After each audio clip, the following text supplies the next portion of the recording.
In the winter of 1884, 95 feet above Clear Creek in the Colorado Rockies, 200 laborers were taking apart a bridge they had just finished building.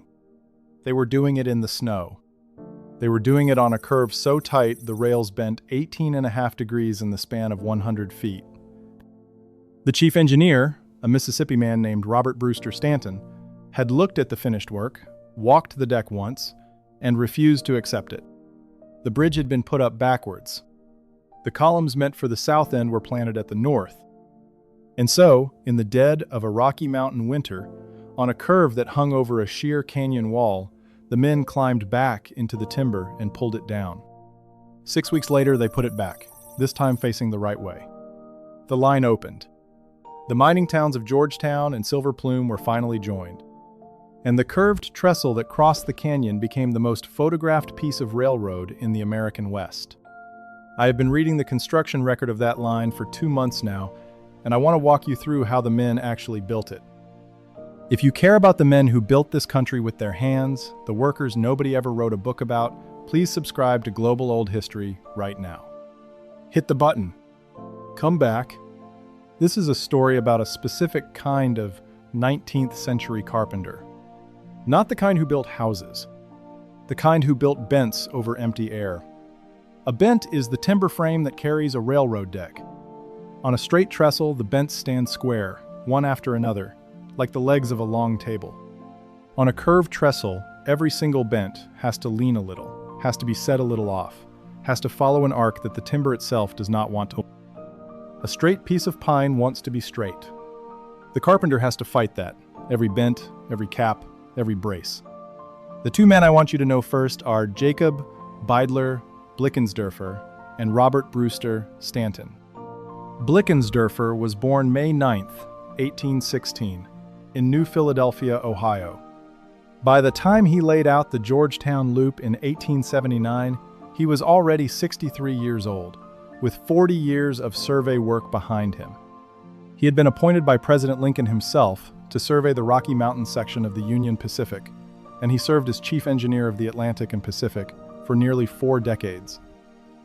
He brought his son Thomas with him to Colorado. The two of them walked the canyon between Georgetown and Silver Plume, looking for a way to lift a railroad 600 feet of elevation across 2 miles of horizontal ground. The grade between the two towns, if you ran a straight line, was over 6%. No standard locomotive of the era could pull a loaded ore train up 6%. Blickensderfer had to find a way to cut that grade in half. Stanton was the man who came after Blickensderfer to actually build it. He was born August 5, 1846, in Woodville, Mississippi. He took his A.B. from Miami University in 1871. By the time he arrived in Colorado in 1881, as chief engineer of the Georgetown, Breckenridge, and Leadville Railroad, he was 35 years old, with a decade of railroad work behind him on the Cincinnati Southern. Stanton was the kind of engineer who walked the line himself. He climbed the bents, he counted the rivets, and when the Phoenixville Bridge Company put the high bridge up backwards, it was Stanton who caught it.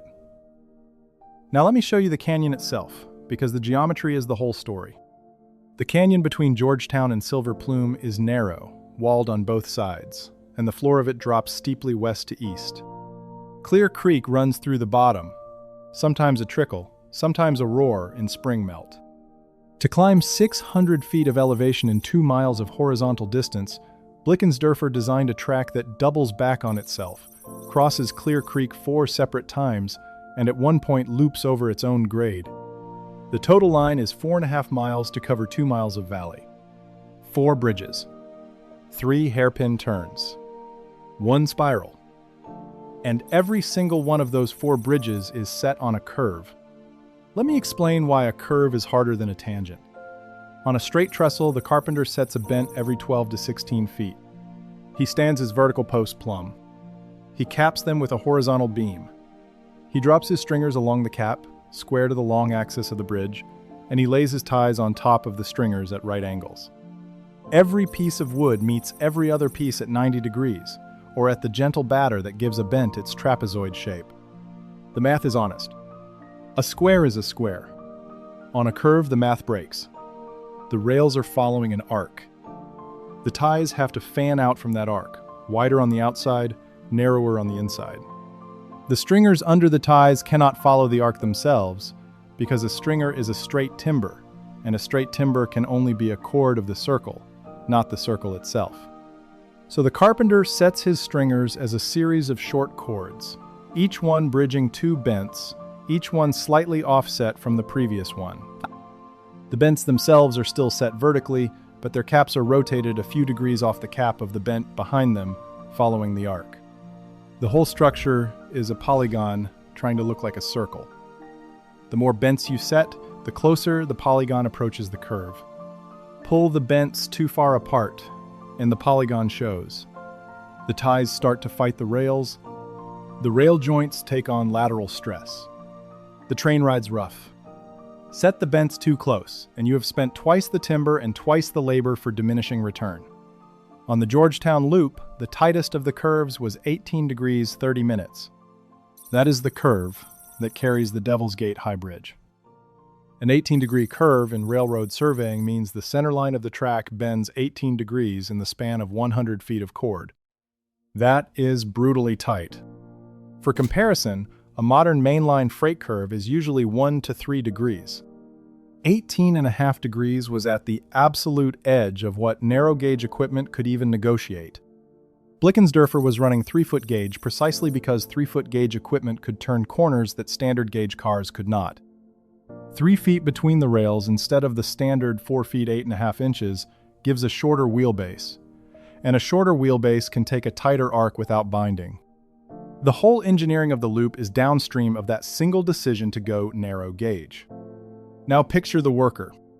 The bridge carpenter on the Georgetown Loop in 1883 was paid roughly $3 a day for skilled work, which was the going rate for a carpenter on a Western mountain project in that decade. The unskilled laborer beside him, hauling timber and turning windlasses, made closer to $1.50. 200 men worked the High Line in total. They were a mix of immigrants and locals, Cornish miners from the silver camps switching to bridge work between shifts in the Lebanon and Silver Plume mines, Irish track gangs sent up from Denver by Union Pacific, German bridge specialists brought in by the contractor. The ledger gives no name, only a number for most of them.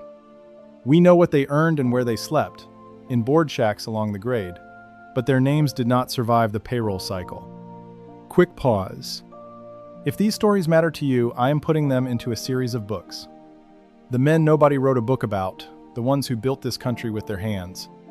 Volume 1 is out now. Scan the code on your screen or click the link in the description. Then come back, because what happened next is the part most people never hear. The day shift began at sunrise.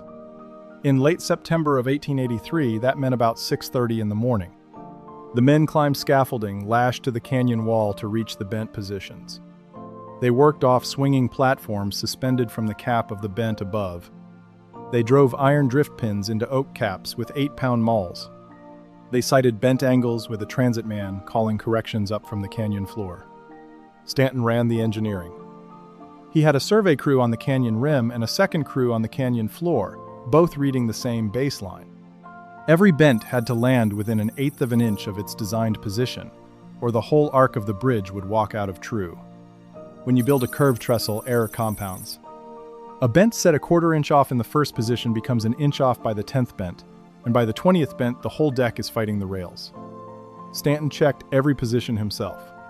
He climbed the canyon wall in winter boots. He recorded the readings in a leather notebook he kept in his coat pocket. I have walked the modern reconstruction of the loop. The bridge you see today is a faithful replica built in 1984 for the centennial.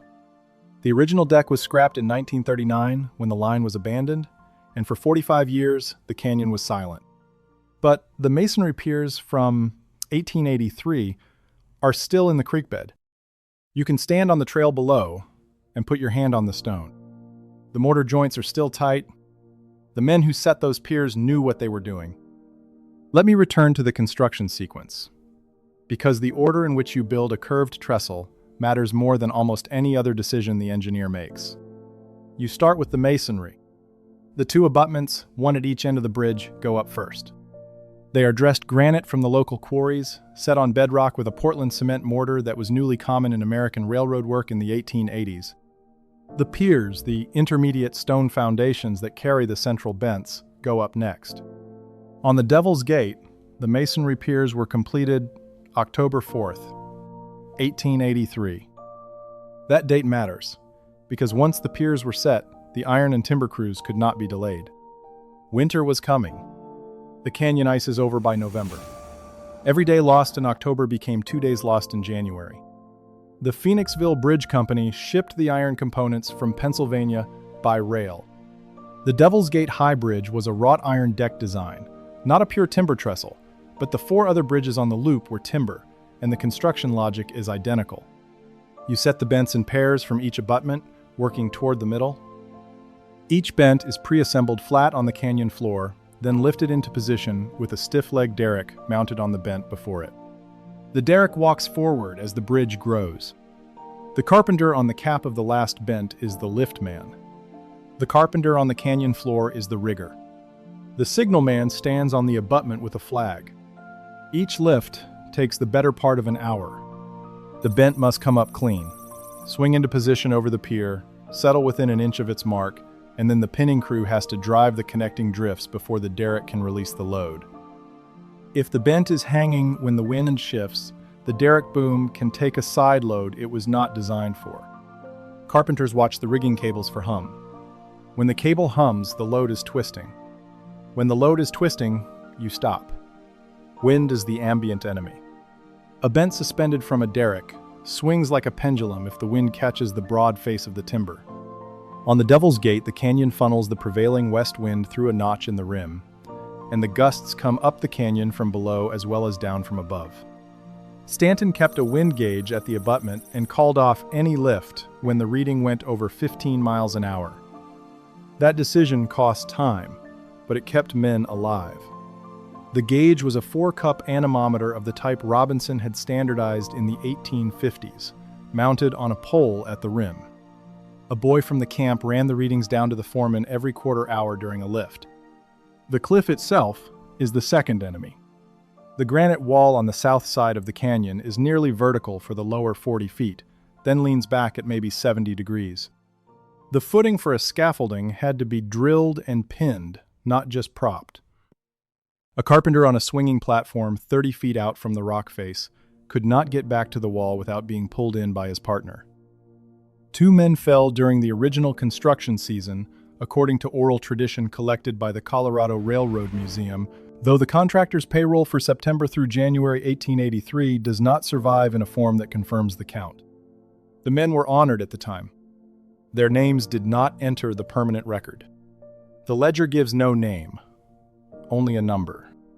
I want to pause here and put the Georgetown Loop in its proper context, because the men who built it were not working alone in American history. They were the inheritors of a half-century of bridge tradition, and they were working at the same time other crews were doing equivalent work across the western mountains. Let me show you the comparison.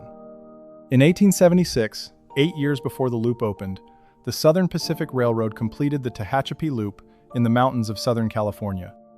The engineer was a man named William Hood. The construction superintendent was James R. Strobridge, the same Strobridge who had driven the Central Pacific gangs to Promontory Summit in 1869. The Tehachapi work was different from the Georgetown Loop in one important respect.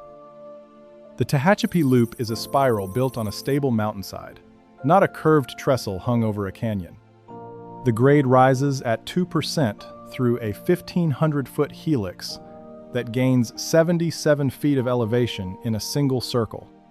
Where Blickensderfer used the air over Clear Creek to climb, Hood used the slope of the mountain. The construction labor at Tehachapi was about 3,000 workers, a much larger crew than Georgetown, and the line required 18 tunnels and 10 bridges, every one of them set on a horizontal curve. The Tehachapi Loop and the Georgetown Loop are bookends. Both are answers to the same question. How do you lift a railroad up a slope steeper than steam can climb? Tehachapi answers with rock. Georgetown answers with timber and iron over open air. The third enemy is the material itself.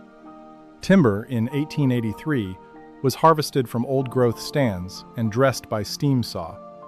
The pine and Douglas fir used in Western trestle work was strong, but it was green. A green timber shrinks as it dries, and the shrinkage is not uniform. The radial shrinkage is roughly twice the longitudinal shrinkage. What this means for a curved trestle is that the bents will move as they season. A bent set true and plumb in October will be a quarter inch off true by April. The carpenter on a curved trestle has to plan for that movement. He pre-stresses the bracing slightly to one side. He uses oak drift pins instead of iron spikes in the cap connections, because oak swells and grips the pin as it dries while iron loosens.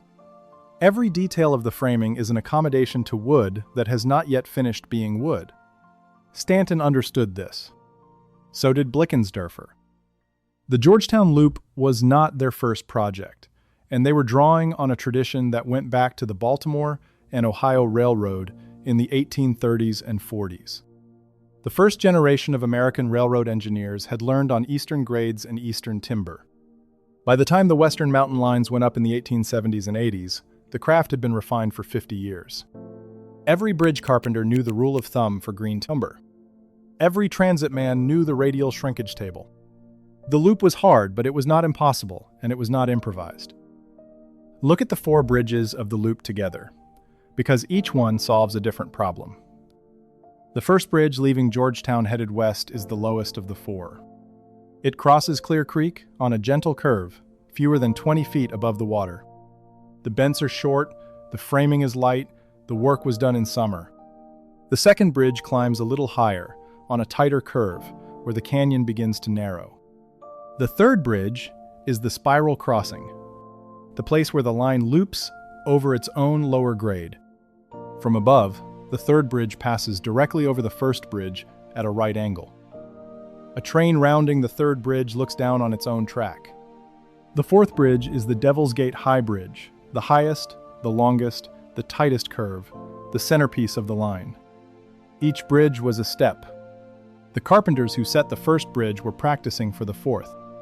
The transit men who sited the first abutment were calibrating their methods for the work that would come above. Quick pause. If these stories matter to you, join the Boss tier for $4.99 a month. Loyalty badge, custom emoji, early access 24 hours before public, and members-only polls. Link in the description. Now back to it. Now think about the rolling stock. The Union Pacific in narrow gauge in the 1880s used the C and C class locomotives, 260 wheel arrangement, about 25 tons engine weight, drawing a string of ore cars, each loaded to 8 or 10 tons. A full train coming down the loop from Silver Plume might weigh 150 tons. That weight was crossing a curved iron deck 95 feet above the canyon at maybe 15 miles an hour. The lateral load on the outside rail in a tight curve is a function of the centripetal acceleration. At 15 miles an hour through an 18-degree curve, the outside rail takes about a fifth of the train's weight as lateral push. 30 tons of horizontal force applied to the outside stringer, transmitted through the cap, down the bent, into the pier, and ultimately into the bedrock. The engineering of the bridge is the engineering of that load path. Every joint has to carry that thrust. Every connection has to hold it through 50 years of repetition. Blickensderfer's drawings, the ones that survive in the Colorado Railroad Museum, show the calculations in his own hand. He had run the numbers for a 150-ton train at 15 miles an hour through an 18-degree curve. He had specified the bent spacing to keep the deck deflection under 1 inch under live load. He had sized the stringers to carry the maximum chord of arc moment. He had designed for 30 winters and 30 summers of cycling. He had drawn the bracing pattern for the bents, with 2 diagonal braces per bent crossing in a St. Andrew configuration. He had specified the rivet pattern for the iron splice plates and the maximum allowable hammer weight for setting the pins. The loop carried ore for 55 years on his drawings. The drawings held. Now here is what happened next. On November 29, 1883, the Phoenixville Bridge Company reported the Devil's Gate High Bridge complete. They sent word to Union Pacific headquarters in Omaha. The contract called for an inspection by the receiving engineer before payment would be released. Stanton walked the bridge on November 30th.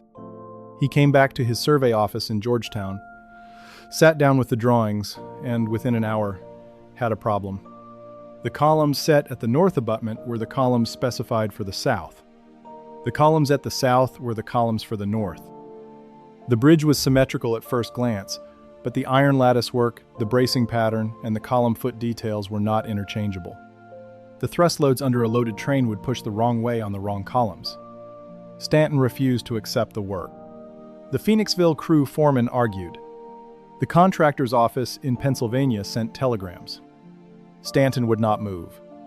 He pulled out the original specifications.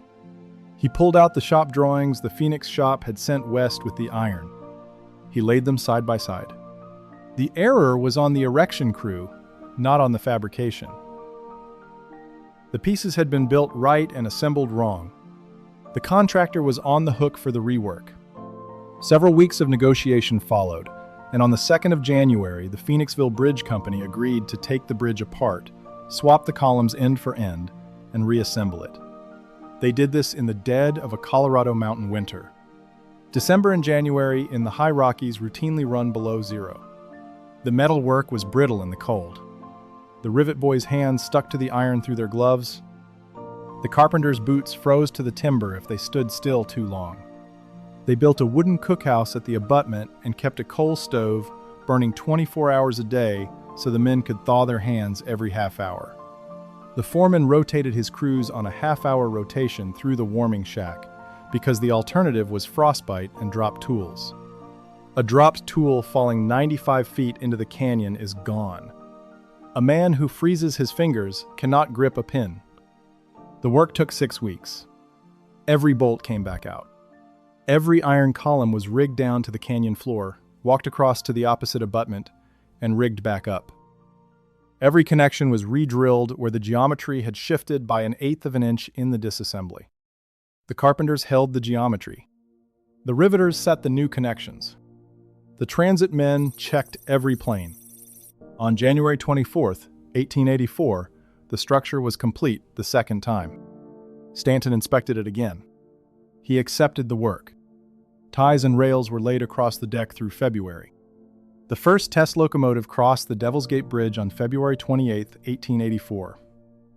The total project cost reached $254,700, a substantial sum for a 2-mile line. Most of that cost was the bridges. The bridges were the engineering. Now look at what the carpenters had actually accomplished.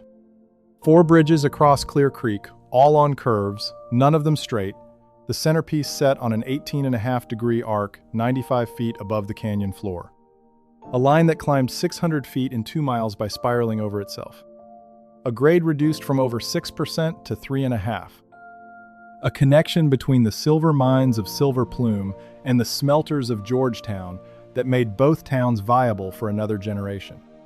The loop carried ore for 55 years until the line was abandoned in 1939. The first regular ore train ran in early March of 1884.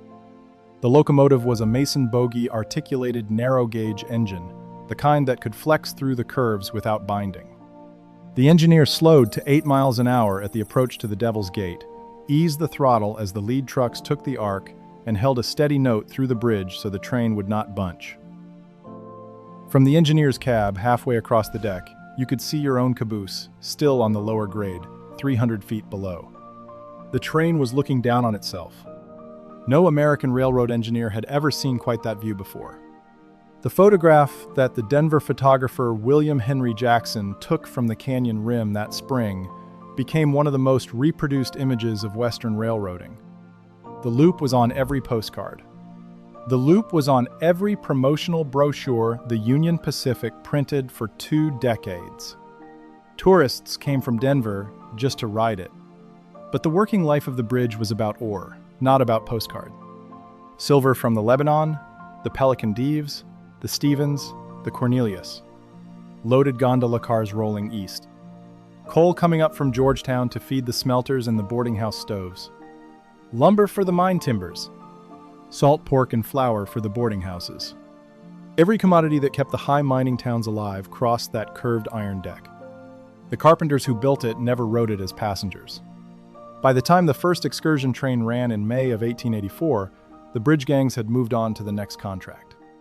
Some went to the Phoenixville Bridge Company's work in California. Some went home to Pennsylvania.